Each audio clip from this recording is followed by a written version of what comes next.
Halo teman-teman, hari ini kita akan membahas satu perusahaan yang di-request oleh teman kita. Ini merupakan perusahaan properti. Dan menariknya, ini merupakan anak perusahaan daripada salah satu dari BUMN Indonesia ya, yakni adalah Adikarya Tbk. Adik ini sendiri juga memiliki induk yang dari negara Republik Indonesia sebesar 51% ya. Jadi udah pasti ini BUMN, bahan usaha milik negara. Tetapi kita akan membahas anak perusahaannya, yakni adalah Adi Komuter Property dengan kode emiten ADCP atau kita panggil aja ADCP ya. Kita kenalan dulu dengan perusahaan satu ini yang request oleh teman-teman. Kita lihat dari sejarahnya terlebih dahulu, di mana mereka merupakan pengembang properti berbasis transportasi massal pertama dan terbesar di Indonesia. Cukup inovatif, menghadirkan hunian dengan keunggulan aksesibilitas yang mempermudah masyarakat menjalani aktivitas harian serta berkontribusi dalam menyelesaikan permasalahan perkotaan. ADCP merupakan salah satu anak usaha perusahaan milik Badan Usaha Milik Negara PT Adikarya Persero Tbk yang bergerak di bidang properti, hospitality seperti hotel dan support juga ya untuk F&B dan lain-lain.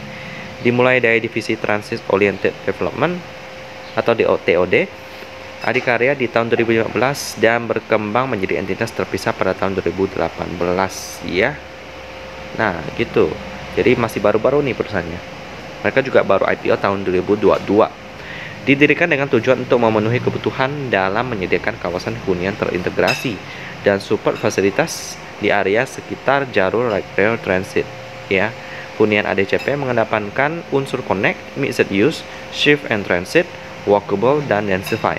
Kawasan RRT City akan menjadi solusi bagi masyarakat yang tidak hanya memberikan kenyamanan bertempat tinggal, namun lebih daripada itu, kawasan ini akan menjadi peradaban baru dalam kehidupan masyarakat kaum urban.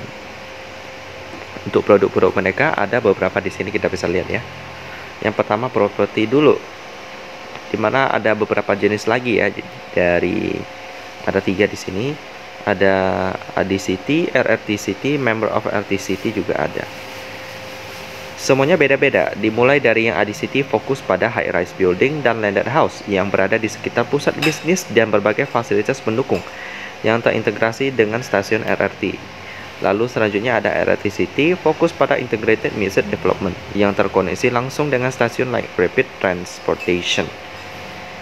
Lalu yang terakhir Member of RRT City, fokus pada hunian bertingkat yang terintegrasi dengan transportasi massal non-LRT seperti bus rapid transit atau BRT. Dan di sini kita bisa lihat yang pertama dari ADCity Century ya.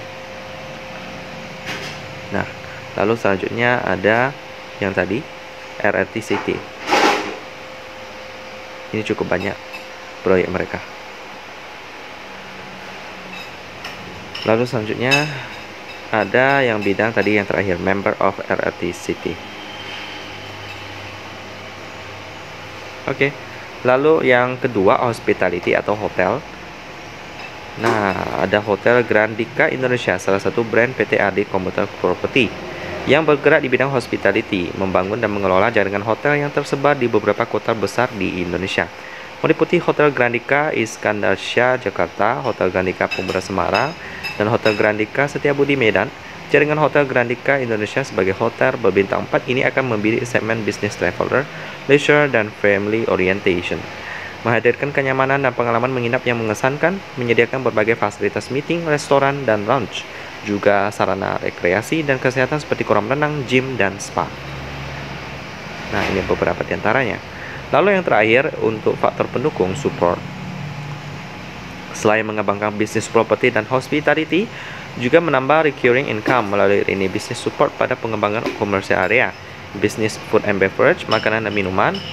Lalu di setiap proyek ya, beberapa bisnis yang sudah dikembangkan diantaranya ada di sini kita bisa lihat ya. F&B. So, bagaimana prospek dari ADCP ini yang diversifikasinya cukup kuat? Jadi bukan hanya di bidang properti, tapi juga ada di bidang hospitality. Lalu yang terakhir ada yang bidang support, ada F&B juga. Untuk prospeknya sih saya bisa katakan diversifikasinya kuat, jadi lumayan bagus ya. Saya suka. Karena misalnya kalau bidang properti lagi lesu, ekonomi lagi nggak terlalu bergejolak karena inflasi dan lain-lain, nah bisa dipakai tentang hospitality. Tapi kalau misalnya terjadi pandemi, ya mereka masih didukung sama sektor tadi ya, support ya, yang ada F&B-nya juga ya. Cuman ya pandemi ini memang mengerikan sih, kalau terjadi itu efeknya ke ADCP ini kuat banget ya.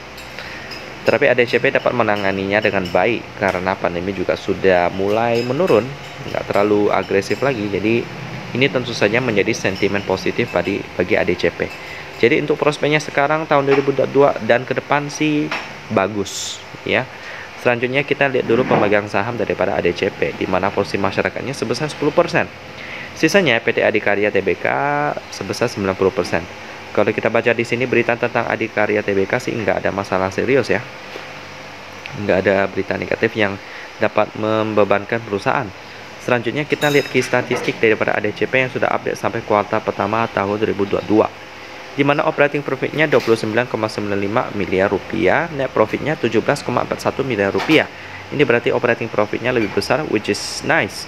Itu berarti penjualan properti maupun hospitality hotelnya dan juga support F&B-nya juga bagus penjualannya. Selanjutnya PR-nya 25 kali, ini masih mahal sih buat saya. Kita coba lihat bagian lainnya, operating profit margin 15,98%. Ini bagus. Dengan net profit margin 9,29%, ini cukup standar lah ya. Dengan current ratio-nya 116,34%. Ini bagus. Belum pernah bagi dividen sih karena mereka juga baru IPO tanggal 23 Februari 2022. Selanjutnya kita lihat turnover daripada ADCP ini, di mana pada hari Selasa kemarin sebelum libur hari ini ya, hari Rabu libur, hari Selasa turnover harian mereka 1,07 miliar rupiah. Ini cukup bagus karena memenuhi kriteria saya dalam bidang turnover harian harus 1 miliar ke atas, dan mereka pas banget 1 miliar ke atas lebih dikit ya. Tetapi ADCP ini dari keempat kriteria saya ada satu yang nggak lolos ya, seperti tadi yang kita tahu. PR mereka itu masih mahal ya, di titik 25,21. Bagi teman-teman yang tahu kriteria saya kan ada 4 tuh. Yang pertama PR-nya yang standar, PR-nya harus 10 kali ke bawah ya, lalu dengan liquidity-nya harus minimal, current ratio atau semua asetnya apakah mampu membayar hutang jangka pendek itu harus 100% ke atas. Kalau enggak, itu berarti resiko gagal bayar tinggi. Jadi saya menghindari perusahaan seperti itu. Lalu yang ketiga itu pemegang saham, di mana porsi publik nggak boleh melebihi 50%. Lalu untuk pemegang saham non publik harus memiliki catatan hukum yang aman, nggak memberatkan perusahaan. Lalu yang terakhir turnover hariannya harus 1 miliar rupiah ke atas ya. ADCP ini bahkan nggak memenuhi watchlist standar saya ya, PR-nya nggak 10 kali ke bawah. Apalagi mau masuk ke watchlist premium saya, di mana PR-nya saya patok 5 kali ke bawah. Jelas nggak bisa untuk sekarang ya. Jadi untuk sementara ADCP ini saya skip dulu. Bagi teman-teman yang request ADCP, saya nggak terlalu sarankan untuk sekarang sih kalau mau masuk ke ADCP. Tunggu kinerjanya membaik, penjualan propertinya, hospitality dan support F&B-nya udah lumayan menghasilkan, baru nanti kita pertimbangkan untuk masuk ke ADCP ini. Demikian pembahasan tentang ADCP, saham anak perusahaan daripada BUMN, daripada ADHI yang bergerak di bidang properti, hospitality, dan support F&B dan lain-lain. Dan kita ketemu lagi di video selanjutnya.